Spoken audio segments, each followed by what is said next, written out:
ചിന്തിച്ചൂടെ? ഇപ്പൊ നോക്കൂ, വിജിലൻസ് അന്വേഷണം എന്തിനാണ്? അഴിമതി നടന്നിട്ടുണ്ടോ എന്നറിയാൻ.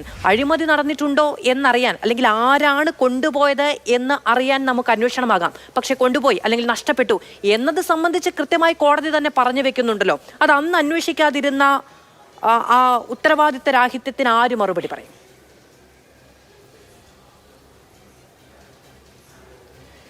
ശ്രീ മാധു, ഞാനിവിടെ ആദ്യം തന്നെ CPM-ൻ്റെ പ്രതിനിധി പറഞ്ഞതുപോലെ എത്ര ലാഘവത്തോടെയാണ് അദ്ദേഹം പറയുന്നത് ഈ സ്വർണം കൊണ്ടുപോയെന്നും അത് തിരിച്ചു കൊണ്ടുവന്നപ്പോൾ അദ്ദേഹം തന്നെ അക്സെപ്റ്റ് ചെയ്യുകയാണ് തൂക്കം കുറഞ്ഞിട്ടുണ്ടെന്നുള്ളതൊക്കെ കേരള ജനതയ്ക്ക് മുഴുവൻ അറിയാം.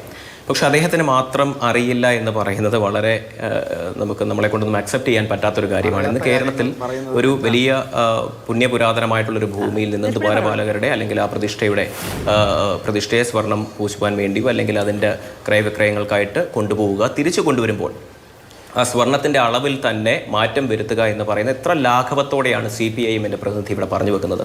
ഇതുപോലെ തന്നെയാണ് അവരുടെ ബാക്കിയുള്ള എല്ലാ കാര്യങ്ങളും. അവരിപ്പോൾ ആഗോള അയ്യപ്പ സംഗമം അടക്കമുള്ള കാര്യങ്ങളൊക്കെ നടത്തുന്നുണ്ടല്ലോ. ഇപ്പോൾ ഈ പറയുന്നത് പോലെ കോടതിയെ ലക്ഷ്യമിട്ടുകൊണ്ട് അല്ലെങ്കിൽ കോടതിയുടെ മേൽ പഴിചാരിയൊക്കെ വെച്ചെന്ന് പറഞ്ഞാലും ഈ ആഗോള അയ്യപ്പ സംഗമം എന്ന് പറയുന്ന അവരുടെ ഒരു പോളിഷ്ഡ് നാടകത്തിൻ്റെ ഏറ്റവും വലിയ അജണ്ട എന്താണ്? ഈ മറ്റു കാര്യങ്ങൾ പോലെയാണ് ഇതുപോലെയുള്ള കാര്യങ്ങൾ എന്ന് ഞാൻ പറഞ്ഞു വെക്കുകയാണ്. ആഗോള അയ്യപ്പ സംഗമം എന്ന് പറയുന്നത് അതെന്താണ്? അതിൻ്റെ അജണ്ട എന്താണ്? ഈ പറയുന്നത് പോലെ ഒരു പുണ്യപുരാതനമായിട്ടുള്ള ഭൂമിയിൽ ഈ പറയുന്ന വിശ്വാസ പ്രമാണങ്ങളെല്ലാം ഹനിച്ചുകൊണ്ട് ഇവർ CPIM എടുത്ത 2018 ഏറ്റവും വലിയ നിലപാട് നമുക്കറിയാമല്ലോ. എന്തായിരുന്നു? യുവതീ പ്രവേശനം. ഈ കേരളത്തെ തന്നെ കലാപഭൂമിയാക്കിക്കൊണ്ട്, ഈ കേരളത്തെ തന്നെ വലിയൊരു കലാപഭൂമിയാക്കി സൃഷ്ടിച്ചെടുത്തുകൊണ്ട് യുവതികളെ പ്രവേശിക്കുക എന്ന് പറയുന്നത് കേവലം നവോത്ഥാനത്തിൻ്റെ പേര് പറഞ്ഞുകൊണ്ട്, കേവലം ഈ പറയുന്നത് പോലെ നവോത്ഥാനത്തിൻ്റെ പേര് പറഞ്ഞുകൊണ്ട് അവരെ ഈ സ്ത്രീകളെയെല്ലാം പ്രവേശിപ്പിക്കുവാൻ വേണ്ടി ഈ പറയുന്ന CPIM എന്ന് പറയുന്ന സർക്കാർ എടുത്ത നിലപാട് എന്താണ്? ഇപ്പോഴും അവർ തന്നെ പറയുന്നുണ്ട് ആ പാർട്ടിയുടെ നിലപാട് എന്താണ്? ഇപ്പോൾ കറണ്ട് സിറ്റുവേഷനിൽ ആ പാർട്ടിയുടെ നിലപാട് എന്താണ്? പിണറായി വിജയൻ്റെ നിലപാട് എന്താണ്? അവരുടെ ഈ നവോത്ഥാനത്തിനൊക്കെ ഏറ്റവും വലിയ കുടചൂടി വന്നിരുന്ന ഒരു നവോത്ഥാന നായകൻ ഉണ്ടായിരുന്നല്ലോ, M സ്വരാജ്. അദ്ദേഹത്തിൻ്റെ നിലപാട് എന്താണ്? ഈ ബാക്കിയുള്ള കാര്യങ്ങൾ പോലെ ജനങ്ങളുടെ കണ്ണിൽ പൊടിയിടുക എന്ന് പറയുന്നത്, ജനാധിപത്യ വിശ്വാസികളുടെ കണ്ണിൽ പൊടിയിടുക എന്ന് പറയുന്നതാണ് CPIM-ൻ്റെ ഏറ്റവും വലിയ ഒരു നടപടികളും നിലപാടുമെന്ന് നമ്മൾ പറഞ്ഞു വെക്കണം.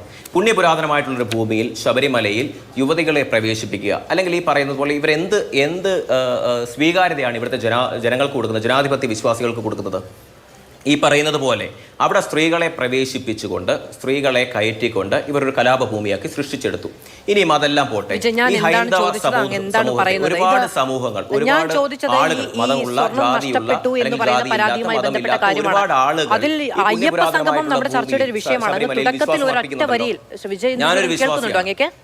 ഒറ്റ വരിയിൽ പറഞ്ഞതിന് ശേഷം ഈ പറയുന്നത് പോലെ ഈ യുവതി പ്രവേശനവുമായി ബന്ധപ്പെട്ട വാർത്തയിലേക്കാണ്, അല്ലെങ്കിൽ അതുമായി ബന്ധപ്പെട്ട അഭിപ്രായത്തിലേക്കാണ് അങ്ങ് പോകുന്നത്. CPM എടുത്ത നിലപാടാണോ യുവതി പ്രവേശനം എന്ന് പറയുന്ന അടിസ്ഥാനപരമായ ചോദ്യം അവിടെ കിടപ്പുണ്ട്. ഇപ്പോൾ CPM അന്ന് എടുത്തത് സുപ്രീം കോടതി വിധി നടപ്പിലാക്കാൻ ഭരണഘടനാപരമായ ബാധ്യതയുണ്ട് എന്ന നിലപാടാണ്. യുവതികളെ പ്രവേശിപ്പിക്കും എന്ന നിലപാടല്ല. ഇത് നോക്കൂ, നമ്മളിപ്പോൾ രണ്ട് വിഷയങ്ങളാണെങ്കിലും, ഈ സ്വർണം നഷ്ടപ്പെട്ടതുമായി ബന്ധപ്പെട്ട കേസാണെങ്കിലും അയ്യപ്പ സംഘവുമായി ബന്ധപ്പെട്ടതാണെങ്കിലും, അയ്യപ്പ സംഘവും അവിടുത്തെ വികസനവുമായി മാത്രം ബന്ധപ്പെട്ട കാര്യമാണ്, അടിസ്ഥാന സൗകര്യ വികസനവുമായി മാത്രം ബന്ധപ്പെട്ട കാര്യമാണ് എന്ന് സർക്കാർ പോലും കൃത്യമാക്കിയിട്ടുണ്ട്. എന്താണ് രണ്ടാമത്തെ വരിയിൽ തന്നെ യുവതി പ്രവേശനത്തിലേക്ക് പോകുന്നത്? അല്ല, രണ്ടാമത്തെ വരിയിൽ നിന്നല്ല ഞാൻ പറഞ്ഞത്. അതുമായിട്ട് നമ്മൾ കമ്പയർ ചെയ്ത് നോക്കുമ്പോൾ ഇവർ സ്ഥിരമായി നടപടികൾ എടുക്കുന്ന, നിലപാടുകൾ ചാർത്തുന്നത് എല്ലാം ഇങ്ങനെ തന്നെയാണ്.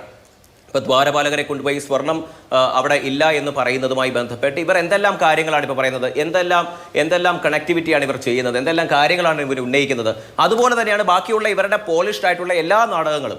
ഈ പറയുന്ന പോലെ ഈ സ്വർണം ഇപ്പോൾ കുറഞ്ഞു വന്നു, അല്ലെങ്കിൽ തൂക്കത്തിൽ കുറവുണ്ട് എന്നത്ര ലാഘവത്തോടെയാണ് ഇവരുടെ ഓരോ പ്രതിനിധികളും പറഞ്ഞു വെക്കുന്നത്.